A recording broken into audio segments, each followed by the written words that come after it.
It started with a simple welfare check, a routine call. The kind of thing police officers receive dozens of times a week. Neighbors worried about someone they hadn't seen in a while, family members unable to get through on the phone. But on a quiet suburban street in Lakewood, Ohio, that ordinary welfare call would unravel into one of the most disturbing discoveries the local police had ever faced. On the surface, the neighborhood looked safe. Tree-lined roads, children's bikes left out on front lawns, porch lights glowing warmly against the dusk. Nothing screamed crime scene. Nothing warned of the horror waiting inside one of those neatly kept homes. The house in question belonged to David and Linda Warren, a married couple in their late 50s. David was a retired mechanic. Linda, a former elementary school aide. They had lived in the neighborhood for over 20 years. To most, they seemed like a quiet, ordinary pair who kept to themselves. But by early March of 2019, neighbors began to notice troubling signs. The curtains stayed drawn. The Warrens' car hadn't moved from the driveway in weeks. And perhaps most unsettling, the strange odor drifting from the property. At first, residents dismissed it as maybe garbage or something dead in the walls. But it grew worse, more putrid, impossible to ignore. One evening, a neighbor named Carol Jensen decided she'd had enough. She hadn't seen Linda in months, and every time she passed the Warrens' driveway, she swore she felt something wrong, something heavy in the air. She called the police and requested a welfare check. 2 officers, Patrolman Jeff McCarthy and Officer Selena Torres, were dispatched.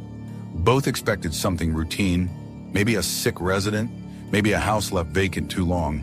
As they pulled up, they noted how eerily still the house was. No lights on, no sound of a television inside. Officer Torres knocked, no answer. McCarthy circled the perimeter, shining his flashlight into windows. What he saw made his gut tighten. Inside the kitchen, stacks of dirty dishes towered on the counter. The sink overflowed with unwashed cups and plates. A thin film of grime clung to the glass. It wasn't just neglect, it was abandonment. The officers tried the front door, locked. The back door, also locked. McCarthy radioed in to request permission to force entry. The dispatcher approved. With one solid kick, the back door gave way. The moment they stepped inside, the smell hit them like a physical force. Rot, decay, something far beyond spoiled food. "Jesus," Torres muttered, covering her mouth with her sleeve. They moved cautiously through the kitchen, weapons drawn. Each step echoed in the silence.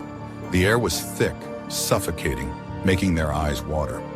They called out, "Police! Anyone home?" But no reply came. The living room was cluttered, papers and unopened mail scattered everywhere. A thin layer of dust coated the furniture, as if time itself had stopped inside. And then, something unusual. The door leading to the garage. Its edges were sealed with duct tape. Thick strips ran along the cracks, as if someone had desperately tried to keep something inside, or keep it from escaping. McCarthy exchanged a tense look with Torres. His gut told him this was no longer a welfare check. "Get ready," he whispered, hand tightening on his flashlight. Torres peeled away the tape. The door creaked open, and that's when they saw it. Inside the garage, the beam of their flashlights cut through the dark and illuminated something that would haunt them forever.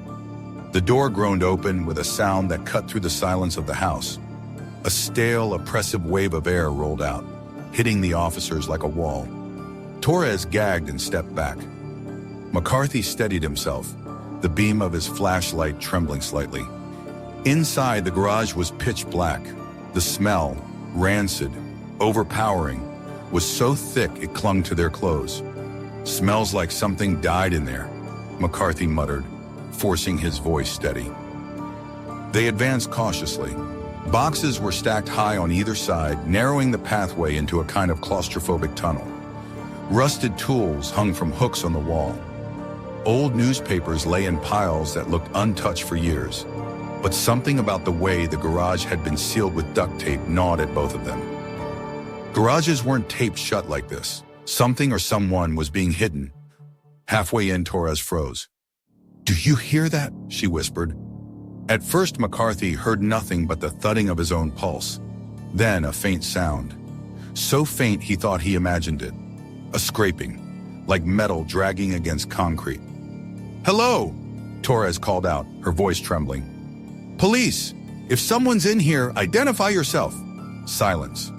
They pressed forward, their flashlights cutting through layers of shadow. Then the beams landed on something that made both officers stop cold. At the far end of the garage, partially obscured by boxes, was what looked like a large wooden crate. It was roughly the size of a refrigerator, crudely reinforced with metal brackets.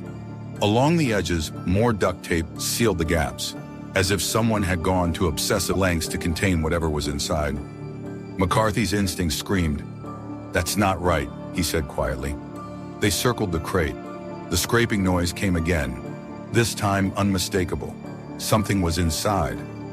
Torres's hand went to her radio. "Dispatch, this is Officer Torres. We've got a possible confined subject in the garage. Request immediate backup, EMS on standby." The dispatcher confirmed, but backup was still minutes away, and in that moment, waiting felt impossible. The officers carefully peeled away the duct tape. The smell worsened, flooding out in waves. McCarthy coughed, covering his mouth with his sleeve. The crate rattled. Both officers jerked back, weapons raised. Torres's heart hammered in her chest.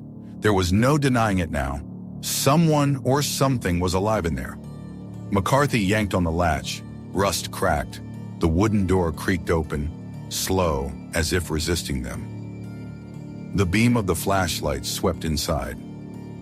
For a moment, the officers' minds couldn't process what they were seeing. It was too surreal, too far outside the bounds of what they expected in a quiet suburban home.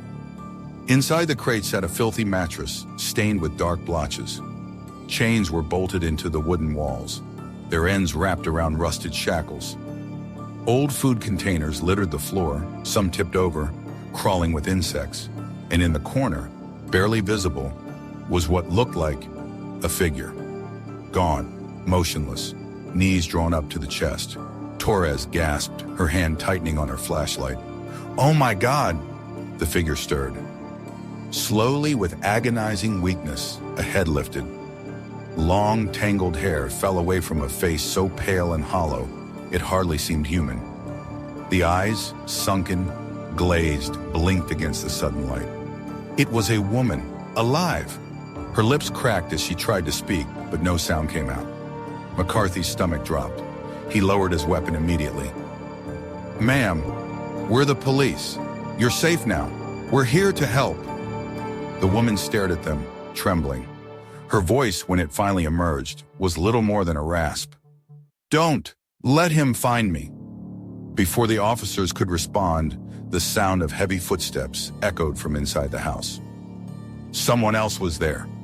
The woman's hoarse warning, "Don't let him find me," hung in the air like a curse. McCarthy and Torres froze, every muscle in their bodies locking at once. Then they heard it again. Heavy footsteps, deliberate, slow, coming from the hallway that connected the garage to the rest of the house.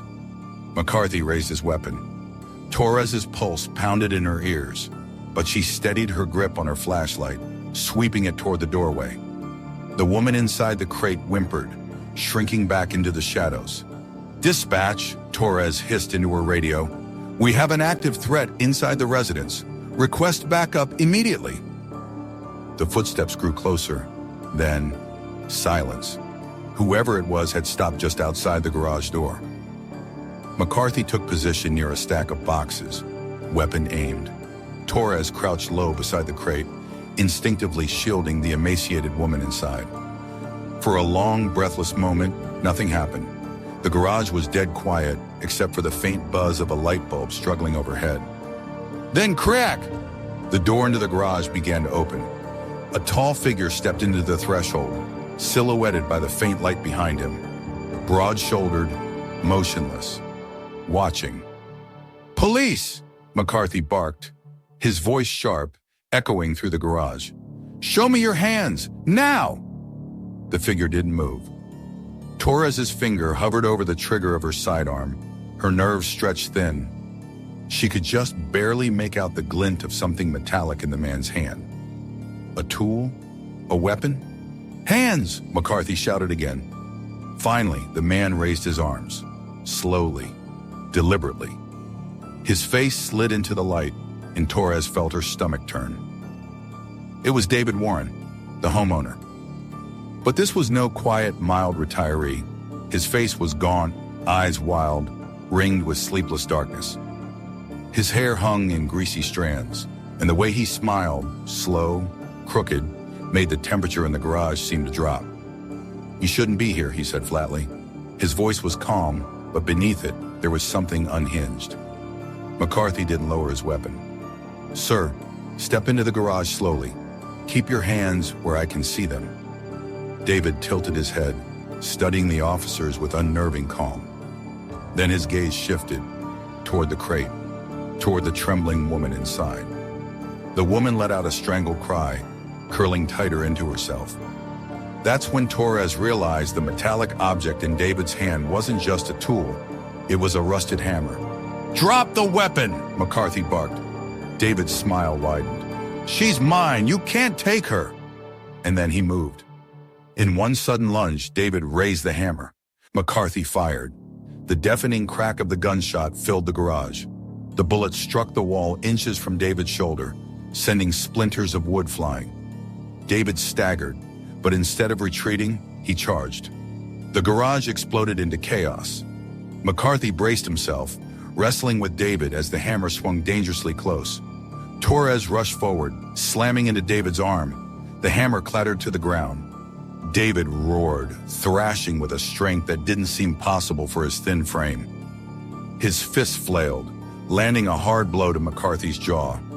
McCarthy reeled, but held his ground, grappling the suspect with every ounce of force he had. Torres seized the opening. She drove her knee into David's midsection, forcing him back against the wall. In a fluid motion, she wrestled his arm behind his back and snapped on the cuffs. "Suspect in custody!" she shouted into her radio, breathing hard. David slumped in her grip, chest heaving. His eyes darted toward the crate again, full of fury, full of something primal. "You don't understand," he hissed. "She belongs here." Torres tightened her grip on him. "No, not anymore." The woman inside the crate sobbed with relief, though her body shook violently. She whispered again, barely audible, "Thank you, thank you." Moments later, sirens wailed in the distance. Backup was arriving. But even as David Warren was dragged from the garage, still muttering under his breath, one haunting question remained. How long had she been trapped there? The sound of sirens grew louder, then filled the street outside. Red and blue lights flashed through the cracks of the garage door as backup units screeched to a halt in the driveway.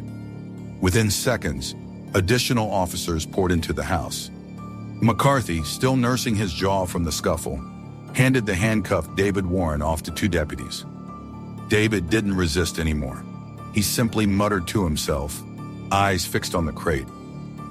"She doesn't survive without me," he whispered hoarsely. "She's nothing without me." His words made Torres' skin crawl. Meanwhile, paramedics rushed past, their medical kits clattering as they dropped to the side of the crate. Torres crouched low, speaking gently to the frail woman still huddled inside. "You're safe now, ma'am. They're here to help you." The woman recoiled at first, flinching as the paramedics approached. She had lived so long in fear that even rescue felt threatening. But her strength was almost gone. When the medics reached out, she didn't resist. They carefully lifted her out of the crate. Her body was shockingly light, little more than skin stretched over bone. The shackles around her ankles left deep, raw indentations. She winced when the cold air hit her skin, as if she hadn't felt it in months. The paramedics wrapped her in a thermal blanket and quickly began their assessment. One medic checked her pulse, shaking his head. "Heart rate's weak, severe malnutrition, dehydrated, we need to move, now." Torres walked alongside the stretcher as they wheeled her out. The woman's eyes darted around the garage, terrified, until finally settling on Torres. With trembling lips, she whispered one word, "Rachel." That was her name. Torres squeezed her hand gently. "Rachel, you're safe. We're going to take care of you." Outside, neighbors gathered on the sidewalks, staring in disbelief as Rachel was rushed into the back of the ambulance. Murmurs rippled through the crowd. None of them had known anything was wrong inside the Warren home. At least, nothing like this. McCarthy joined Torres on the lawn, still processing the nightmare they had just uncovered. "How long do you think she's been in there?" he asked quietly. Torres shook her head. "Months, maybe years. Hard to say, but it wasn't recent. You don't get that malnourished overnight."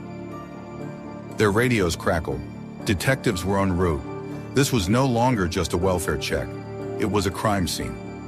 Within the hour, the garage had transformed into a hive of activity. Crime scene investigators photographed every inch. The crate, the chains, the rotting food containers, the duct tape sealing the door. The stench made the process unbearable, but the evidence was undeniable. On a small table near the workbench, detectives found a spiral-bound notebook. Its pages were filled with crude handwriting, ramblings about control, obedience, and keeping her where she belongs. Some entries were dated as far back as 2017. Detective Laura Henderson, one of the first on scene, flipped through the notebook, her jaw tightening with every line. This wasn't some impulse. He planned this. He documented it. She looked at Torres. "You saved her life tonight." Meanwhile, at the hospital, Rachel's condition shocked even the seasoned doctors. She weighed barely 90 pounds. Her skin showed signs of repeat infections and untreated wounds. She was severely anemic and had several broken ribs that had healed improperly, evidence of past abuse. When investigators gently questioned her, Rachel spoke in fragments, her voice fragile and uncertain. "I didn't think anyone would ever come," she whispered. "How long?" the nurse asked softly. Rachel's eyes welled with tears. 3 years, maybe 4. I lost count." Her story unfolded in chilling pieces. She had known David Warren, not as a stranger but as a family friend. He had offered her a place to stay when she fell on hard times. Instead, he had trapped her. He said, "He saved me," Rachel explained, her voice trembling. "But it was a prison. He said the world would hurt me if I left. He said only he could protect me." The words made the nurses exchange uneasy glances. It was clear Rachel had been conditioned to accept her captivity, her mind just as scarred as her body. Back at the station, David Warren sat in an interrogation room, silent, staring at the wall. Detectives would soon try to unravel what drove him to such darkness. But already one thing was certain. This was not just a case of neglect. This was deliberate, methodical, prolonged cruelty. And the question that haunted everyone, neighbors, officers, and detectives alike, was how such horror could exist unnoticed for so long in the middle of a quiet suburban street. The interrogation room was small, sterile, and suffocatingly quiet. Fluorescent lights hummed overhead. A camera in the corner blinked red, recording every second. David Warren sat at the metal table, hands cuffed, posture unnervingly relaxed. He looked less like a man under arrest and more like someone waiting out a doctor's appointment. His fingers tapped lightly against the tabletop in a steady rhythm, as though he heard a song no one else could. Across from him sat Detective Laura Henderson, a seasoned investigator with over 20 years in the department. She had seen cruelty before, but something about Warren unsettled her. He radiated a calmness that felt unnatural in the wake of what had just been discovered. She started simple. "David, do you understand why you're here?" He glanced up, meeting her eyes for the first time. His gaze was sharp, deliberate. "I assume it has to do with Rachel," he said. His tone was flat, almost bored. Henderson leaned forward. "Rachel was found in a crate in your garage, shackled, starved. She told us she's been held there for years. Do you deny that?" A small smile tugged at his lips. "I don't deny it, but you're making it sound worse than it was. You're looking at it the wrong way." Henderson's pen stilled on her notepad. "The wrong way?" "She wasn't my prisoner," David said smoothly. "She was my responsibility." The detective felt her stomach knot. His words weren't defensive. They were justified. He truly believed what he was saying. "Explain that," Henderson pressed. David leaned back in his chair, eyes drifting toward the ceiling as if speaking to himself more than to her. Rachel was lost when I found her. She had nothing. No one. She was weak, broken. I gave her food. I gave her a place to sleep. And yes, I kept her where I could protect her. The world out there would have destroyed her. She needed structure. She needed me. Henderson studied him carefully. Is that what you call locking a woman in a crate? Protection? His smile widened, though his eyes remained cold. She's alive, isn't she? Without me, she wouldn't be. You should be thanking me, Detective. The audacity of the statement made Henderson's jaw tighten. This wasn't a man in denial. This was a man who had rewritten reality in his mind. She shifted tactics. Rachel told us you hurt her, that you broke her ribs, that you starved her. David's calmness flickered. His tapping fingers stilled. She was disobedient sometimes, he admitted after a pause. She tested boundaries.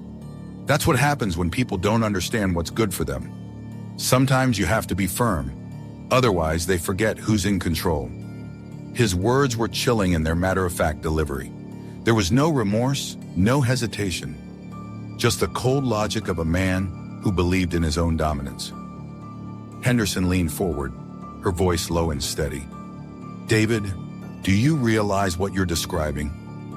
This isn't protection. This is torture. You kept her like an animal. For the first time, his composure cracked. His eyes narrowed and his voice dropped to a harsh whisper. Don't you dare say that. She was mine. Nobody else cared about her. Nobody else even noticed she was gone. Only me. The possessiveness in his tone made Henderson's skin crawl. It was clear now. This wasn't just about control. It was about obsession. Rachel wasn't a person to David. She was an object, a possession he could bend to his will. Henderson scribbled in her notes. Narcissistic delusion, control-driven, no remorse. When she pressed further, how did it start? Why Rachel? David finally revealed the chilling backstory. She was vulnerable, he said simply. That's what drew me to her. People like her. They need someone stronger to guide them. I offered her a place to stay. She could have left at any time in the beginning. But she didn't. She stayed. That means she chose me. The manipulation was blatant, twisting his crime into a narrative of choice. Henderson knew the truth.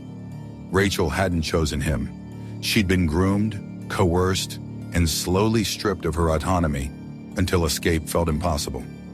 The interview dragged on for hours, but the pattern never changed. David deflected responsibility, reframed his abuse as care, and insisted Rachel was better off because of him.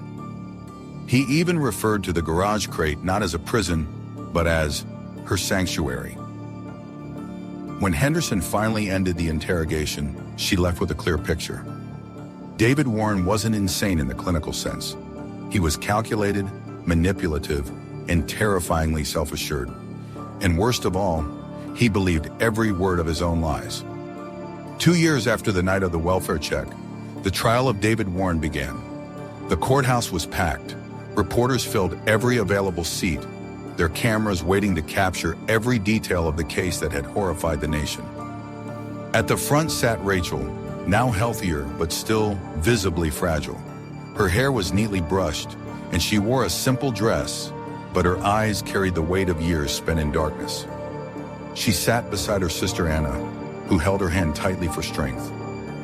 When David Warren was led into the courtroom in his prison uniform, the room fell into a tense silence. He looked thinner, older, but his demeanor hadn't changed. His chin was raised, his expression calm, almost smug. He didn't glance at Rachel, not once. The prosecutor, a stern woman named Catherine Myers, wasted no time laying out the case. Ladies and gentlemen of the jury, she began, this is not a story of mercy or protection or care, as the defendant will try to convince you. This is a story of control, of sadism, of years stolen from a woman who deserved freedom. This is a story of how David Warren built a prison inside his own garage and called it love. She painted a vivid picture of the crime, the crate reinforced with chains, the rotting food containers, the spiral notebooks filled with David's twisted justifications. Each piece of evidence was projected onto the courtroom screens, the images eliciting gasps from the jury and the gallery alike.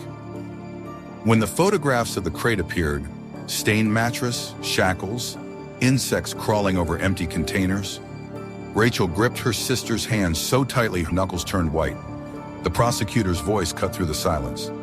This wasn't a mistake. It wasn't a lapse in judgment. It was deliberate, sustained, and it was evil. Then came the hardest part, Rachel's testimony. She walked to the witness stand slowly, every step weighted with the memory of what she endured. When she sat, her hands trembled as she adjusted the microphone.